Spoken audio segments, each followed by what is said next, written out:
విశ్వాస వెలుగులతో నింపునుగాక. మా ప్రభువైన క్రీస్తు ద్వారా ఈ మనవి చేయుచున్నాము.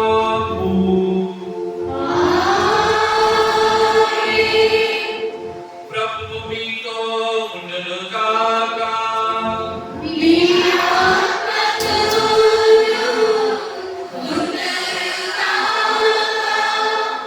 మీ మనస్సులను ఉన్నతములకు త్రిప్పుము.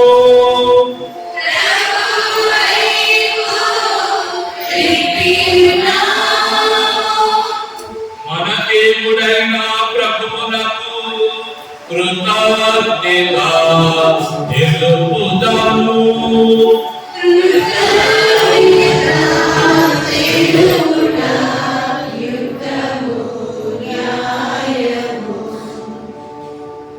ప్రభువైన దేవా, పావన పితా,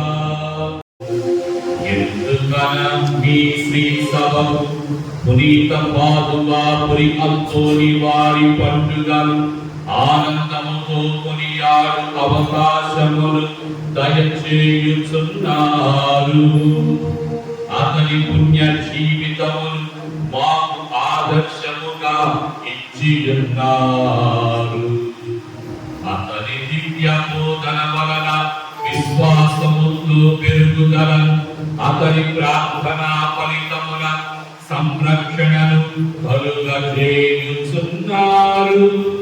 కావున దూతలతో పునీతులతో ఏకమై నిరతం మేము మిమ్ము స్తుతించుట ఎట్లనగా,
ప్రభు యేసుక్రీస్తు నామములో అందరికీ శుభములు.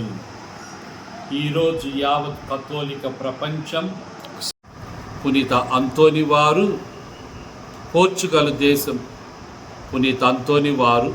పోర్చుగల్ దేశములోని లిస్బన్ అనే పట్టణములో వారు జన్మించారు. 1195వ సంవత్సరములో వారు అక్కడే విద్యను అభ్యసించారు. తరువాత పునీత పాదువాపురి ఫ్రాన్సిసు వారి సభలో చేరారు. మరి పునీత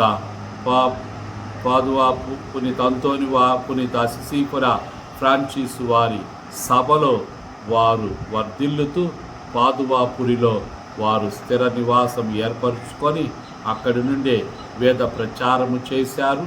అక్కడే మరణించారు. ఇప్పటికి కూడా పునీత అంతోని వారు దేవుణ్ణి స్తుతించి ఘనపరిచిన ఆయన యొక్క నాలుక తాజాగా పునీత అంతోని వారి పుణ్యక్షేత్రములో భద్రపరచబడింది. ప్రపంచం నలుమూలల నుండి ఎంతోమంది పునీత అంతోని వారి యొక్క భక్తులు పునీత అంతోని వారి పుణ్యక్షేత్రాన్ని సందర్శించుకొని ఆయన తాజాగా ఉన్న ఆయన యొక్క నాలుకను కూడా దర్శించి దీవెనలు పొందుతూ ఉంటారు. మనము కూడా సర్వదా మన దైనందిన జీవితములో దేవుని యొక్క పవిత్ర నామాన్ని మననం చేస్తూ, గానం చేస్తూ, స్తుతిస్తూ, ఆరాధిస్తూ అంతోని వారికి లభించిన ఆ యొక్క ధన్యత మనకును సిద్ధించాలని పునీత అంతోని వారిని చూసి ప్రార్థించుకుందాము.